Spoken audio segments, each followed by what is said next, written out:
21세기를 위한 21가지 재현 유발 하라리.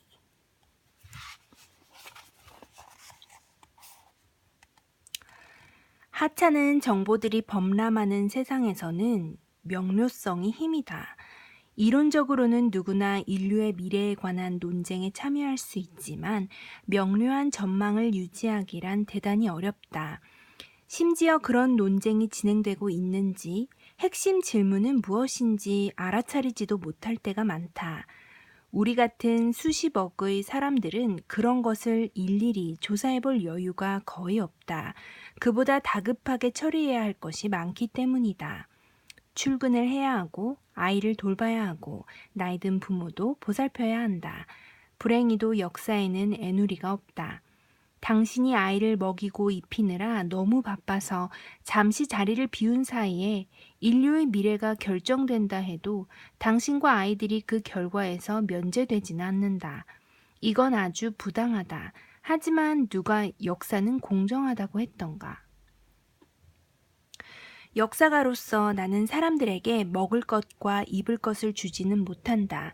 하지만 어느 정도 명료함을 추구하고 사람들에게 제공할 수는 있다.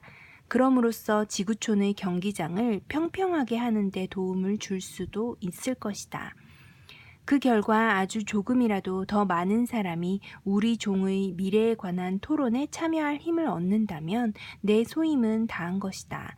내 첫 책 사피엔스는 인류의 과거를 개관하면서 하찮은 유인원이 어떻게 지구 행성의 지배자가 되었는지 살펴보았다. 두 번째 책 호모데우스에서는 생명의 장기적인 미래를 탐사하면서 어떻게 인간이 결국에는 신이 될 수 있을지, 지능과 의식의 최종 운명은 무엇일지 생각해봤다. 이 책에서는 지금 여기의 문제에 주목해 보려고 한다. 초점은 시사 현안과 인간 사회가 당면한 미래에 있다. 바로 지금 무슨 일이 일어나고 있는가? 오늘날 우리가 직면한 최대의 도전과 선택은 무엇인가? 우리는 무엇에 관심을 가져야 할까? 우리 아이들에게는 무엇을 가르쳐야 할까? 물론 70억 사람에게는 70억 가지의 의제가 있다.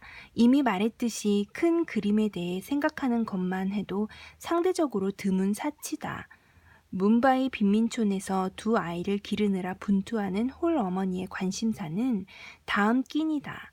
지중해 한가운데 떠있는 배 안의 난민들은 수평선 위로 무채 신호를 찾느라 혈안이다. 런던의 초만원 병원에서 죽어가는 남성은 한 번 더 숨을 쉬기 위해 남은 힘을 다 짜낸다. 이들 모두에게는 눈앞의 일들이 지구온난화라든가 자유민주주의의 위기 같은 문제보다 훨씬 다급하다. 이런 사람들 모두에게 정의를 베풀 수 있는 책은 없다. 그런 상황에 처한 사람들에게 줄 교훈이 내게 있는 것도 아니다. 나도 그들에게서 배울 수 있기를 바랄 뿐이다. 이 책에서 내가 말하는 의제는 전 지구 차원의 것이다. 전 세계 사회를 규정하고 지구 전체의 미래에 영향을 미칠 가능성이 높은 주요 힘들을 살펴본다. 기후변화는 생사의 다급한 한가운데 있는 사람들로서는 관심 밖의 일일 수도 있다. 하지만 결국에는 그로 인해 뭄바이 빈민촌마저 살 수 없는 곳이 되고 지중해에는 엄청난 새로운 난민 물결이 밀려들고 보건 분야에는 세계적 위기가 닥칠 수 있다. 현실은 수많은 가닥의 실로 직조된다. 이 책은 우리가 지구 차원에서 당면한 공경의 다양한 면들을 다루려고 한다. 모든 문제를 망라했다고는 할 수 없다. 사피엔스, 호모데우스와는 달리 이 책은 역사적 서사를 의도하고 쓰지 않았다. 오히려 교훈의 선집이라고 하겠다. 교훈이라고 해서 단순 명료한 해답을 제시하지는 않는다. 독자 스스로 더 생각해보고 자극하고 우리 시대의 주요 대화 중 일부에 참여하도록 돕는 것이 목표다. 이 책은 실제로 그동안 대중과 나눈 대화 속에서 집필되었다. 많은 내용이 독자와 언론인, 동료들이 내게 했던 질문들에 답하면서 작성되었다. 일부 글의 초고는 이미 다른 형태로 출간되기도 했다. 그 덕분에 피드백을 받고 나의 주장을 다듬을 기회가 있었다. 어떤 부분은 기술에 초점을 맞췄고, 어떤 부분은 정치, 어떤 부분은 종교, 어떤 부분은 예술에 초점을 맞췄다. 어떤 장은 인간의 지혜를 예찬하고, 다른 장에서는 인간 어리석음의 결정적 역할을 강조한다. 하지만 책 전체를 관통하는 질문은 동일하다. 지금 세계에는 무슨 일이 일어나고 있으며 이 사건들의 심층적인 의미는 무엇인가? 도널드 트럼프의 부상은 무엇을 뜻하는가? 가짜 뉴스가 전염병처럼 번지는 데 대해서는 무엇을 할 수 있을까? 자유민주주의는 왜 위기에 빠졌나? 신은 부활하고 있나? 새로운 세계대전이 다가오나? 서구와 중국, 이슬람 문명 중 어느 것이 세계를 지배할까? 유럽은 이민자에게 문을 열어두어야 하나? 민족주의는 불평등과 기후변화 문제를 풀 수 있을까? 테러리즘은 어떻게 해야 할까? 이 책은 지구 차원의 관점에서 썼지만 개인의 차원에도 소홀하지 않다. 오히려 그 반대다. 나는 우리 시대의 거대한 혁명들과 개인의 내적인 삶이 연결돼 있음을 강조하고 싶다. 예를 들어 테러리즘은 우리 마음 깊이 자리 잡은 공포의 단추를 누르고 수백만 개인의 사적인 상상을 납치하는 방식으로 작동한다. 마찬가지로 자유민주주의의 위기 또한 의회나 투표소뿐만 아니라 우리 뇌의 뉴런과 시냅스에서도 함께 벌어진다. 진부한 말이지만 모든 사적인 것은 정치적이다. 하지만 과학자와 기업, 정부가 인간 두뇌를 해킹하는 법을 학습하는 시대가 되면서 이 뻔한 말은 과거 어느 때보다도 불길하다. 따라서 이 책은 전체 사회는 물론 개개인의 행동까지 두루 관찰한다. 지구촌 세계는 우리의 사적인 행동과 도덕에도 유례없는 압력을 행사한다. 우리 각자가 모든 것을 포괄하는 숱한 거미줄 안에 포획돼 있다. 이것은 한편으로는 우리의 행동을 제약하지만 동시에 우리의 미동까지도 아주 먼 목적지까지 전송한다. 우리의 일상사가 지구 반대편 사람들과 동물들의 삶에 영향을 주고 어떤 사적인 동작이 예기치 않게 전 세계를 불지를 수 있다. 아랍의 봄에 불을 붙인 모하메드 부아지지의 자기 희생이라든가 자신의 성추행 피해 사연을 공유해 미투 운동을 촉발한 여성들이 그런 사례다. 이러한 우리 사생활의 지구적 차원을 감안할 때 우리가 갖고 있는 종교적, 정치적 편견과 인종적, 젠더적 특권, 그리고 제도적 억압에 대한 무의식적인 공모 관계를 드러내는 것이 어느 때보다 중요하다는 사실을 알 수 있다. 하지만 그게 현실적으로 가능한 일일까? 우리가 살고 있는 세계가 내 삶의 지평을 훨씬 넘어 확장되면서 인간의 통제에서도 완전히 벗어나고 있고 모든 신과 이데올로기마저 의심하는 상황에서 나는 어떻게 확실한 윤리적 기반을 찾을 수 있을까? 이 책에서는 먼저 현재 우리가 처한 정치적 기술적 곤경에 대해 살펴본다. 20세기가 끝날 무렵 파시즘, 공산주의와 자유주의 간의 거대한 이념 전쟁은 자유주의의 압도적 승리로 귀결되는 듯 보였다. 민주적 정치와 인권, 그리고 시장 자본주의가 전 세계를 정복하도록 예정된 것처럼 보였다. 하지만 늘 그렇듯이 역사는 예상 밖의 선회를 했고 파시즘과 공산주의가 붕괴한 후 지금 자유주의는 공경에 처했다. 그러면 이제 우리는 어디로 향하는가? 이 질문이 특히 통렬하게 다가오는 것은 정보기술과 생명기술 분야의 쌍둥이 혁명이 지금껏 인류가 맞닥뜨려온 최대 과제를 던지는 시점에서 자유주의가 신뢰를 잃고 있기 때문이다. 정보기술과 생명기술을 합친 힘은 조만간 수십억의 사람들을 고용시장에서 밀어내고 자유와 평등까지 위협할 수 있다. 빅데이터 알고리즘은 모든 권력이 소수 엘리트의 수중에 집중되는 디지털 독재를 만들어낼 수 있다. 그럴 경우 대다수 사람들은 착취로 고생하는 것이 아니라 그보다 훨씬 더 나쁜 지경에 빠질 수 있다. 그것은 바로 무관함이다. 정보기술과 생명기술의 융합에 관해서는 이미 전작 호모 데우스에서 상세히 논했다. 하지만 그 책은 장기적인 전망, 수세기 심지어 수천 년의 관점에 초점을 맞춘 반면 이 책은 당면한 사회적, 경제적, 정치적 위기에 집중한다. 이 책에서 관심은 비유기적 생명의 창조 여부보다는 복지국가, 특히 유럽연합과 같은 제도에 닥친 위협에 있다.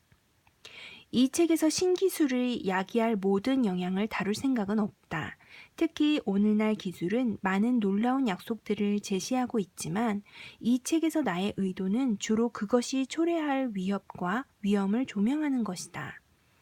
기술 혁명을 주도하는 기업과 사업가들은 자신들이 만든 것을 예찬하는 노래를 부르게 마련이다. 따라서 사회학자나 철학자, 그리고 나 같은 역사학자가 할 일이란 경고음을 내고 치명적인 잘못을 유발할 모든 가능성에 대해 설명하는 것이다. 먼저 우리가 직면한 도전들을 개관한 후에 2부에서는 앞으로 일어날 수 있는 반응들을 폭넓게 살펴본다. 과연 페이스북 기술자들이 AI를 이용해 인간의 자유와 평등을 수호할 지구촌 공동체를 만들 수 있을까? 그 대안은 세계화의 과정을 되돌리고 민족 국가가 힘을 회복하는 것일까? 혹시 그보다 더 뒤로 돌아가 고대 종교적 전통의 원천에서 희망과 지혜를 길어와야 하는 것은 아닐까? 3부에서는 비록 기술적 도전들이 유례없이 크고 정치적 불일치가 극심하다 해도 계속해서 우리의 두려움을 조절하고 자신의 견해에 대해 조금씩만 겸허해진다면 인류는 위기에 대처할 수 있다는 사실을 알게 될 것이다. 여기서는 테러리즘의 위협과 전 지구적 전쟁의 위험, 그리고 그런 분쟁을 촉발하는 편견과 증오의 문제에는 어떻게 대처해야 할지 살펴본다. 4부에서는 탈진실 개념을 살펴보고 어느 정도까지 세계의 전개 과정, 상황을 이해할 수 있으며 정의와 잘못을 구분할 수 있는지 묻는다. 호모 사피엔스는 자신이 만든 세계를 이해할 능력이 있는가? 현실과 허구를 구분할 분명한 경계가 있을까? 마지막 5부에서는 나는 다양한 실가닥들을 한데 모아 이 혼돈의 시대에 처한 우리의 삶을 보다 포괄적으로 살펴본다. 바야흐로 옛 이야기는 붕괴했지만 그것을 대신할 만한 새 이야기는 아직 출현하지 않았다. 우리는 누구인가? 인생에서 무엇을 해야 하나? 필요한 기술은 무엇인가? 오늘날 과학과 신, 정치와 종교에 관해 우리가 아는 것과 모르는 것을 모두 감안할 때 인생의 의미에 대해서는 무엇을 이야기할 수 있을까? 너무 야심차게 들릴지도 모르겠다. 하지만 호모 사피엔스에게는 여유가 없다. 철학과 종교, 과학 모두 시간이 다 돼간다. 사람들은 수천 년 동안 인생의 의미를 두고 논쟁해왔다. 그러나 이 논쟁을 무한정 계속할 수는 없다. 다가오는 생태학적 위기, 커져가는 대량 살상 무기의 위협, 현상 파괴적인 신기술의 부상은 그런 여유를 허락하지 않을 것이다. 아마도 가장 중요하게는 인공지능과 생명기술이 인간에게 생명을 개조하고 설계할 힘을 겁낼 것이다. 머지않아 누군가 인생의 의미에 관한 명시적이거나 묵시적인 어떤 이야기를 기반으로 이 힘을 어떻게 쓸지 결정해야 할 것이다. 하지만 공학자는 인내심이 평균보다 훨씬 낮고 투자자는 최악이다. 생명을 설계할 힘으로 무엇을 할지 당신이 모른다 해도 답을 찾을 때까지 천년의 시간을 시장 권력이 기다려주지는 않을 것이다. 시장에 보이지 않는 손은 자신의 맹목적인 답을 당신에게 강요할 것이다. 인생의 미래를 분기 수익 보고서에 맡기는 것이 만족스럽지 않다면 삶이 무엇인지에 대한 생각을 분명히 할 필요가 있다. 마지막 장에서 나는 개인적인 이야기도 얼마간 털어놨다. 한 사피엔스가 또 다른 사피엔스에게 건네는 말이다. 곧 우리 종이 주인공인 무대의 막이 내려가고 완전히 다른 극이 시작되려 한다. 이 지적인 여행을 시작하기 전에 한 가지 결정적으로 중요한 점을 강조하고 싶다. 이 책 내용의 많은 부분이 자유주의 세계관과 민주주의 체제의 단점들을 논의하지만 그것은 자유민주주의가 유독 문제가 있어서가 아니다. 오히려 근대 세계의 도전적인 문제들을 다루기 위해 인류가 지금까지 개발한 정치 모델 중 가장 성공적이고 가장 쓸모가 많다고 생각하기 때문이다. 모든 사회의 모든 발전 단계에서 적합하지는 않을지 몰라도 자유민주주의는 다른 대안들에 비해 더 많은 사회와 상황에서 그 가치를 입증해 왔다. 따라서 우리 앞에 놓인 새로운 도전들을 검토하면서 자유민주주의의 한계들을 이해하고 어떻게 하면 지금 상황에 맞게 개선할 수 있을지 탐구할 필요가 있다. 불행하게도 현재 정치적 분위기에서는 자유주의와 민주주의에 관한 모든 비판적 사고가 독재자나 다양한 비자유주의 운동들만의 독점물이 될 수도 있다. 하지만 그들의 유일한 관심사는 자유민주주의의 신용을 떨어뜨리는 것이지 인류의 미래에 관한 열린 토론에 참여하는 것이 아니다. 그들은 자유민주주의의 문제를 두고 논쟁하는 것은 더없이 좋아하면서도 자신들을 향한 비판은 어느 것도 거의 참지 못한다. 저자로서 나는 어려운 선택을 해야 했다. 내 말이 맥락을 벗어난 채 인용되면서 지금 움트기 시작한 독재체제를 정당화하는 데 사용될 위험을 감수하고서라도 내 생각을 터놓고 말해야 할까? 아니면 나 자신을 검열해야 할까? 비자유주의 정권의 특징은 바로 국경 밖에서조차 자유로운 발언을 더 어렵게 만드는 것이다. 그런 정권이 늘어나면서 우리 종의 미래에 관해 비판적으로 생각하는 일은 점점 위험해지고 있다. 얼마간의 고심 끝에 나는 자기 검열보다 자유로운 토론을 선택했다. 자유주의 모델을 비판하지 않고서는 그것이 갖고 있는 결점을 고치거나 극복할 수는 없다. 하지만 이 책부터가 사람들이 마음대로 생각하고 바라는 대로 자기 의견을 표현할 수 있는 상대적 자유를 누릴 때 비로소 쓰일 수 있었다는 사실에 유념해 주기 바란다. 당신이 이 책을 가치 있게 여긴다면 표현의 자유 또한 가치 있게 여겨야 한다.